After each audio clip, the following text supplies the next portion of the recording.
श्री रामकृष्ण लीला प्रसंग स्वामी शारदानंद जी द्वारा लिखित पाठ संख्या 85 चतुर्दश अध्याय। श्री रामकृष्ण देव की मधुर भाव साधना। बाल्यावस्था से ही श्री रामकृष्ण देव के भाव तन्मयता पूर्ण आचरण। श्री रामकृष्ण देव के शुद्ध एवं एकाग्र चित्त में जब जिस भाव का उदय होता था उस समय उसी भाव में कुछ काल के लिए वे तन्मय हो जाते थे। उस समय वह भाव उनके हृदय पर पूर्ण आधिपत्य स्थापन कर अन्यान्य भावों को विलुप्त कर देता था तथा उनके शरीर को परिवर्तित कर उस भाव के प्रकाशानुरूप यंत्र जैसा बना डालता था। हमने सुना था कि बाल्यावस्था से ही उनका स्वभाव इस प्रकार का था तथा दक्षिणेश्वर में जब हम आने जाने लगे थे उस समय हमको इसका नित्य परिचय मिलता था। हम यह देखते कि संगीत आदि के श्रवण अथवा अन्य किसी कारण से उनका मन जब किसी भाव विशेष में तन्मय हो जाता था उस समय यदि कोई सहसा अन्य भाव का संगीत या वार्तालाप करने में प्रवृत्त होता तो उससे उन्हें असह्य यातना होती थी। किसी लक्ष्य की ओर प्रवाहित चित्तवृत्तियों की गति अकस्मात अवरुद्ध हो जाने के कारण ही उन्हें इस प्रकार का कष्ट होता था, यह कहना अनावश्यक है। किसी एक भाव की तरंग में निमग्न चित्तवृत्ति समन्वित मन को महामुनि पतंजलि ने सविकल्प समाधिस्थ कहकर निर्देश किया है तथा भक्ति ग्रंथों में उस समाधि को भाव समाधि कहा गया है। अतः यह देखा जाता है कि श्री राम कृष्ण देव का मन उस प्रकार की समाधि में आजीवन अवस्थित रहने में समर्थ था।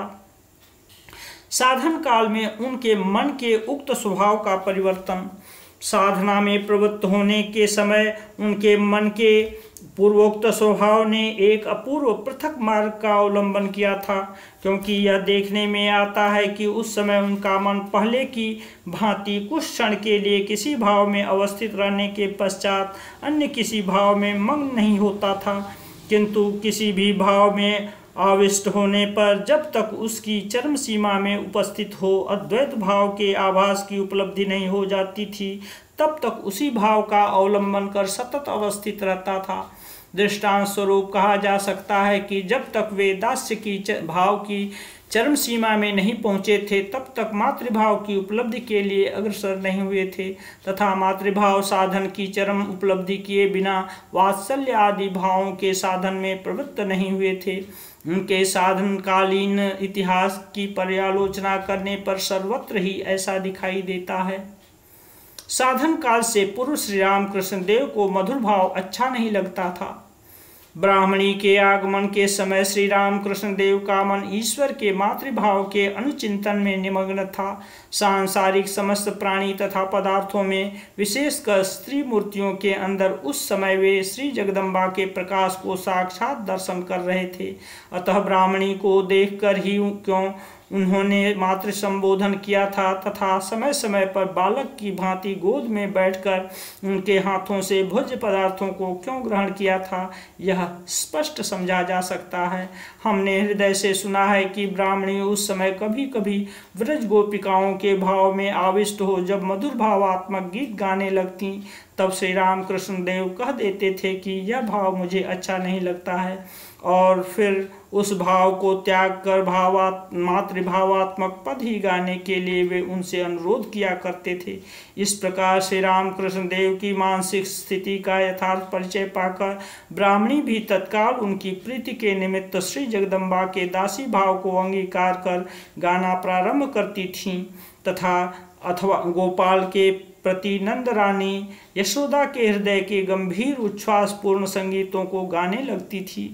यह बात अवश्य है कि उपरोक्त घटना श्री रामकृष्ण देव के मधुर भाव की साधना में प्रवृत्त होने के बहुत दिन पूर्व की है।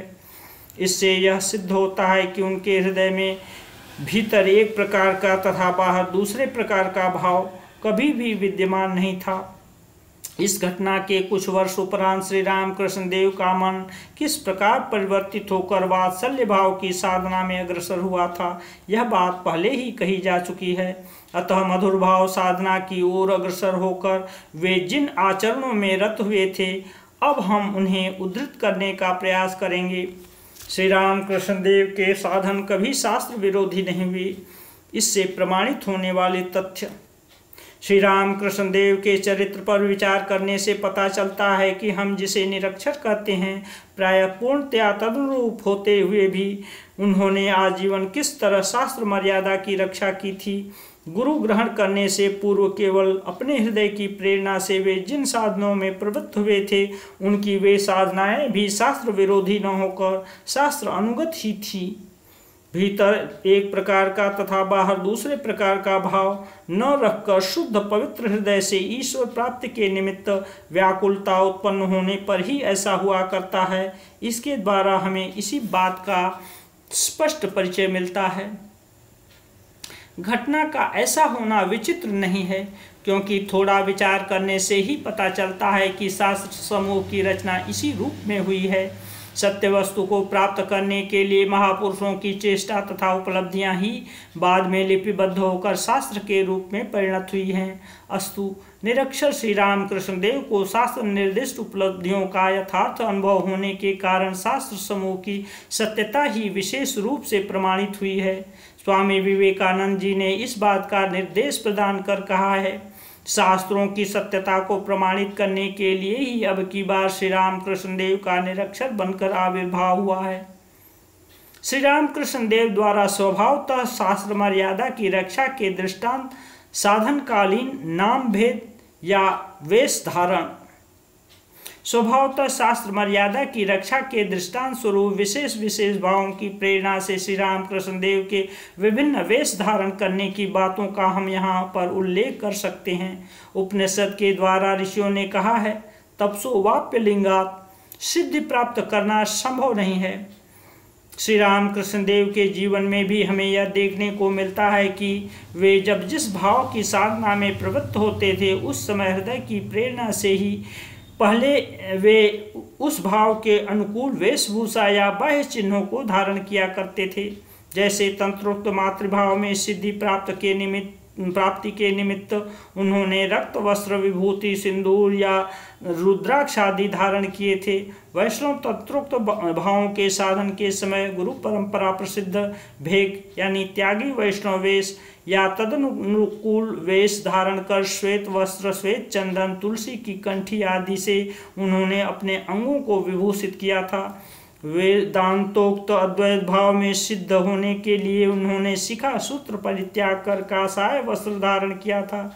जिस प्रकार विभिन्न गुरु पुरुष भाव के साधनों के समय उन्होंने विविध पुरुष वेशों को धारण किया था, उसी प्रकार स्त्री जनोचित भावों के साधन में स्त्रियों की वेशभूषा के द्वारा अपने को सुसज्जित करने में वे कभी संकुचित नहीं हुए थे। श्री राम कृष्ण देव ने बारंबार हमको यह शिक्षा दी है कि घृणा, लज्जा, भय तथा जन्मगत जाति, कुल, शील आदि अस्त्र पाशों का त्याग किए बिना कोई कभी ईश्वर को प्राप्त नहीं कर सकता। उस शिक्षा का शरीर, मन, वाणी से अपने जीवन में उन्होंने स्वयं कहाँ तक पालन किया था, इस बात का परिचय उनके साधनकालीन वेशभूषा से लगाकर उनके प्रत्येक कार्य का मनन करने से स्पष्टतया अनुभव किया जा सकता है।